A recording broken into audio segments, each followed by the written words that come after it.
Alors aujourd'hui, je suis à Val-David avec Philippe Potvin-Lefebvre de Tundra Construction. Bonjour Philippe. Salut, ça va bien? Très bien, merci. Alors tu me disais que, félicitations, tu deviens constructeur Novo Climat Elite. Ouais. 18 ans en construction. Puis là, tu as fait une maison modèle ici. Ouais. C'était quoi l'idée de votre projet? Il y a une belle vue en arrière. En tout cas. Ouais, ben l'idée c'était de montrer un peu ce qu'on est capable de faire, donner un petit look à nos clients qui veulent toujours aller voir ce qu'on fait, mais on n'est pas toujours à l'aise de les amener chez les résidences des autres. Oui, effectivement. On a décidé d'en faire une qui montre un peu plus l'étendue de nos talents. Ben, c'est le fun. Et, donc... qui va représenter aussi quelques trucs qui nous tiennent à cœur. Comme ici, on a une maison qui est solaire passive. On a des petits features, on a un système de récupération de l'eau de pluie. Donc ici, c'est la façade nord, c'est pour ça que c'est moins vitré. Oui, on voulait limiter au maximum vraiment tout ce qui est fenestration au nord. C'est pour ça qu'on a juste la porte d'entrée. Et le reste de la fenestration, on va l'avoir de l'autre côté avec la terrasse. On voit que tu as fait 4 formations avec Emmanuel Cosgrove de cohabitation. Oui. Le revêtement extérieur, c'est fait comment? On a du set de l'Est, une petite série locale, fait qu'un produit d'ici. Okay. On a aussi les produits MAC, pour ce qui est le MS1 dans ce cas-ci. Pour ce qui est MAC, c'est le métal? Oui, une compagnie. Ils font des toitures aussi, c'est ça? Oui, ils font beaucoup de toitures, mais ils font aussi des revêtements. Ça, en fait, c'est un profilé de toit qui est posé. C'est de l'aluminium? C'est de l'acier. Ouais. Vraiment beau. Oui. Ben, très durable. Ce qu'on aime beaucoup le produit parce que c'est beaucoup moins d'entretien que le bois. T'sais, on aime le bois aussi, mais c'est pas. Là, ici, c'est la face nord, ça travaille très bien, mais côté sud ou ouest, ça peut être un peu plus difficile des fois. Ouais, j'ai un ami qui a une maison pièce sur pièce finie avec du cétol, là, puis c'est aux 2 ans qu'il faut qu'il teigne. Ouais. C'est de la on voit l'autre côté, j'ai des petits bacs à fleurs là, très pâles, puis ils ont 1 an, puis ça sont dû être refaits. Fait que les couleurs, les petites couleurs translucides là, sont un petit peu plus difficiles. En effet. Puis au niveau de l'enveloppe du bâtiment, qu'est-ce que vous avez mis? Bien, on a une simple ossature qui est un petit peu plus performante. Là. On approche les R36 avec les différentes lames d'air, les revêtements et tout ça. On a environ R32, R33 qui en est vraiment d'isolant. C'était polystyrène et laine de roche? Oui, laine de roche puis polystyrène expansé. OK. Un polystyrène expansé R6 extérieur, puis on a un R4 intérieur. Okay. Puis une laine de roche R22, fait qu'on arriverait à R32. Puis là, vous avez fait faire votre test de filtrométrie pour la première fois? Oui, pas sur celle-là malheureusement, mais oui, on vient de terminer une maison qu'on a faite avec les produits, les membranes SIGA avec toute leur tape. Puis on est très content de dire qu'on a réussi le test à 0,58. Donc ça pourrait être certifié passif s'il y avait les valeurs isolantes. Oui, exactement. C'est pas ce qu'on visait. Là. Dans ce cas-là, c'était un duplex locatif. Fait que les locataires, ils vont être... Oui, ils vont être confortables. Oui, ils vont être très confortables, c'est ça, exactement. On fait-tu le tour? Mais oui, certainement. De quel côté? Par là? Oui, on peut s'en aller par là. On peut s'imaginer qu'il va y avoir du gazon un de ces jours. On a vraiment visé aussi d'avoir une portion de vie extérieure, qu'on voit la belle grosse véranda à l'abri des moustiques. Merveilleux. Ça, pièce qu'on adore, honnêtement. J'aurais pu m'en passer de ça. Oui, quand on l'a. On va voir la vue bientôt. C'est ça. Vraiment spectaculaire. C'est le Mont Catherine, ça? Non, Mont Catherine est par là-bas. Ouais. Ça, je sais pas c'est quoi le mont, mais ici on voit le Mont Alta, en réalité l'ancien mont de ski. OK. Puis la clé des champs, on n'en voit pas bien d'ici, mais juste à côté aussi.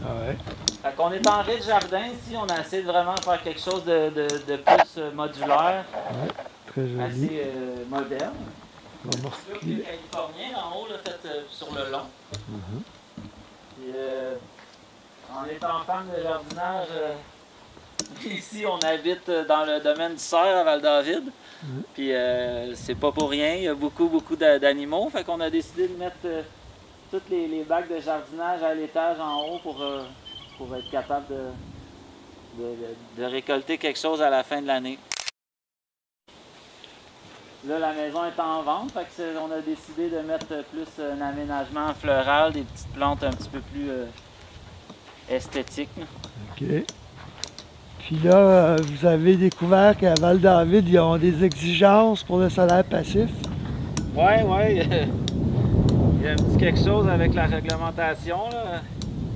Je pense qu'ils ont mal interprété la science du bâtiment solaire. Exact. Ils demandent 60 % de fenestration au sud et non 60 % de ta fenestration totale de la maison au sud, ce qui fait quand même une grosse différence. Là. On le voit ici avec... on voit clairement que la maison est, on peut dire, surfenestrée. Là. Ça, j'aimerais bien réussir à m'entendre avec eux pour qu'ils modifient parce que... Je pense que je vais leur présenter quelques rapports fédéraux là-dessus. Exact, ça serait une bonne chose. OK. Bien, on va aller voir à l'intérieur. Alors ici, on a le système de récupération d'eau de pluie de Premier Tech. Ça fonctionne comment? Bien, en réalité, tout le toit principal de la maison va se déverser, toute l'eau va se déverser dans les gouttières qui vont aller alimenter la tank de... Là, ici, on a choisi une tank de 5000 litres. Cette tank-là va être raccordée à la maison. Nous, dans le cas actuel, on va s'en servir pour tout ce qui est usage d'eau extérieure, pour les toilettes aussi, et la laveuse à linge. Fait ça nous permet de venir couper environ 50 % de l'utilisation d'eau, selon les données qu'on a eues, de l'utilisation d'eau résidentielle d'une maison. Ce qui est très bon, surtout dans les Laurentides, on a beaucoup de puits. Un puits, on le sait, ça fonctionne.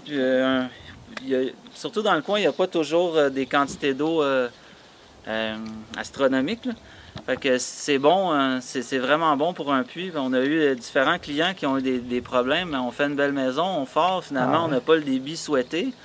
Ben, tu sais, la tank avec l'installation, on est autour de 5000 $.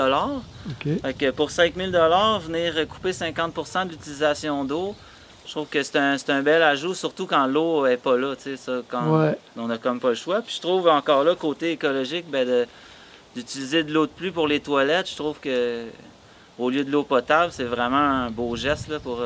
Très beau geste. Ouais, fait que nous, ça nous tient à cœur. On a eu nous-mêmes des problèmes d'eau dans une résidence, une ancienne résidence. Fait qu'on sait ce que c'est pas toujours... très agréable, on va se le dire. Manquer d'eau, là, on l'apprécie. Fait que c'est un toit plat à faible pente? Oui. Pas de drain. Nous, on essaie idéalement de ne pas mettre de drain central. On essaie vraiment de gérer l'eau à l'extérieur du bâtiment le plus possible. Ah, OK, pas de risque que ça se colmate. Exactement. Hein? Il finit toujours tôt ou tard pour avoir un problème avec ça, là, les fameux drains. Là, les bébites sont sorties, on va vraiment rentrer. OK, alors nous sommes rendus dans la maison. Donc, qu'est-ce que vous avez décidé de faire? On voit que c'est vraiment vitré très généreusement. Oui, on en parlait tantôt. Donc, dans ce cas-ci, pour essayer de compenser un peu avec la demande de la ville de mettre beaucoup de fenêtres, on a été vraiment avec un produit européen performant à triple vitrage, ce qui nous a déjà aidé un petit peu côté performance. Sinon, on a un système de chauffage central avec thermopompe, ce qui est bien aussi. Le sous-sol en bas, plus sur le jardin si on veut. Lui, c'est plancher chauffant avec le plancher en béton fini. Puis sinon, on l'a vu, le gros attrait, c'est pas côté écologie, on est plus dans le coup de cœur, mais on a choisi vraiment une dalle très particulière de pierre pour tout ce qui est comptoir, exact. Qu'on appelle le quartzite. C'est en réalité un granit avec des poches de quartzite, en fait, la section qui est plus brillante si on veut. Là. Ok, c'est vraiment un granit avec du quartz. Ben, pas du quartz comme on est comptoir de quartz, mais vraiment le quartzite qui se trouve avec le vrai minéraux, si on veut. Ok. Ça a été notre petit coup de cœur. On a même installé un système de rétroéclairage pour voir là, si tu allumes l'interrupteur qui est devant toi à ta gauche, tu vas voir ce que ça. Oh non, tu l'avais. Celui-là? Ouais. On voit ce que ça donne. Là, en plein jour, c'est moins spectaculaire, mais le soir, ça donne une très belle ambiance. Ça met en valeur vraiment. Okay, il y a des lumières en arrière, à l'intérieur. Ouais, on a installé. On a fait des encaveurs dans tous les caissons pour intégrer des strips de LED. Vraiment beau. Ouais, c'est vraiment de toute beauté. C'est cool, ça. Ouais. Puis au niveau des fenêtres, par contre, il faut que tu mettes de l'ombrage extérieur. Ouais, on en a discuté tantôt. Là, il reste à mettre quelque chose. On n'avait pas envie de se couper la vue parce que la vue est magnifique. Ouais. Fait que c'est toujours à se dire, soit on se protège de la chaleur, mais d'un certain côté, on se coupe de la vue. On ne s'est pas encore résigné à les installer. Ben, la beauté, c'est que vous avez accès, c'est pas dans les airs, ces fenêtres-là. Tu peux aller sur ta terrasse, puis monter et descendre. Ouais. Un store, comme je disais tantôt, il y a Coolaroo, entre autres, qui est vraiment intéressant. Ben, tu sais, dans ce cas-ci, on n'a pas beaucoup de fenêtres qui rouvrent, on a vraiment essayé de ventiler est-ouest pour de mettre la fenestration qui rouvre. Fait qu'au maximum, je dirais tout ce qui est véranda, ben, la porte qui donne à la véranda va être ouverte presque à l'année. Ben, pas à l'année, mais toute la saison. Bon, saison sur 4. Ouais, exact. Puis là, après ça, on peut vraiment arriver avec les fenêtres européennes, Turn and Tilt. On peut vraiment utiliser une ventilation. J'en ai dans le bureau aussi derrière toi.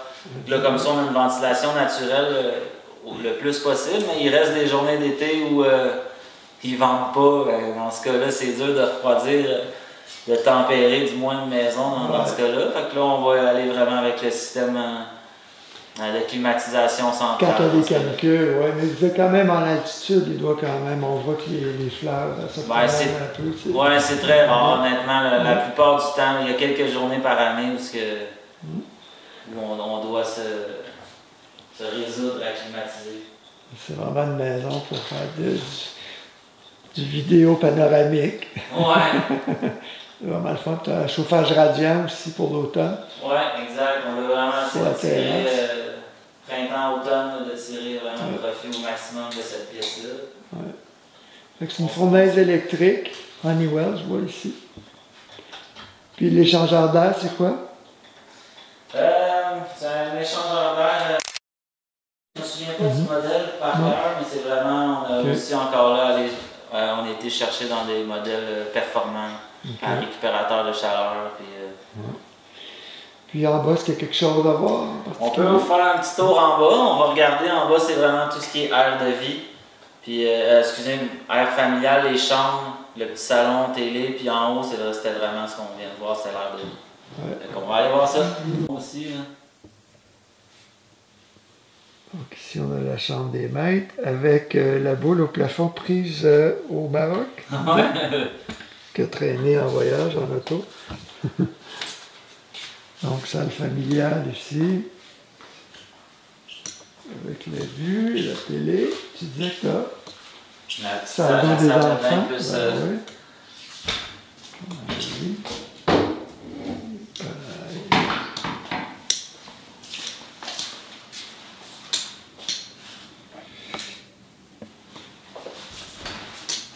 Très beau pour les futurs ados, une belle douche et un beau bain.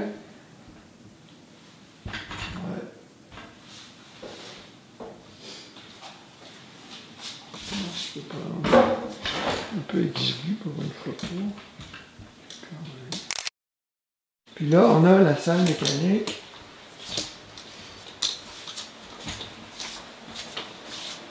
Donc, c'est ici que vous gérez l'eau de pluie qui est récupérée sur le toit. Ouais, ça, on demandait à la compagnie, c'est comme on disait, c'est Premier-Tech qui a repris ça, de Rewatec, si je me souviens bien. Fait qu'on a la valve, elle, qui va gérer vraiment l'eau. On a l'eau ici qui vient du récupérateur d'eau de pluie. qui va aller alimenter. C'est un système qui est indépendant, là, qui n'est pas relié au reste de la maison. Puis en cas où on manque d'eau dans le système de récupération d'eau de pluie, ben là vraiment la valve va transférer pour l'eau municipale ou l'eau du puits. Donc ça se fait automatiquement, on n'a rien à faire. Puis elle va vraiment venir se gérer toute seule. Quand il pleut pas. Ouais, comme là, on vient de faire le terrassement, on a utilisé beaucoup d'eau, ça fait un petit 2 semaines qu'il n'y a pas plu environ. OK. Là, en ce moment, on est sur l'eau du puits. Tout est automatique. Ouais. Fait que ça, c'est magnifique, t'as rien à faire, ça se gère toute seule. Puis je dirais, tu vois, ça fait 1 an qu'on l'utilise, c'est la première fois vraiment qu'on réussit à le vider. Puis j'ai été surpris, mais là, on vient de passer une canicule, on vient de passer vraiment une demande en eau avec tout ce qui est plantation extérieure quand même assez importante. Fait que on voit qu'on vient déjà de sauver un 5000 litres d'eau potable qui n'a pas été utilisée pour arroser ou que ce soit l'utilisation des toilettes ou laver le linge. Fait que pour nous, c'est quelque chose d'important. C'est pas nécessairement monétaire plus que écologique. C'est fait pour la planète. Ouais, exactement. Ben, félicitations Philippe, merci beaucoup. Ben, merci.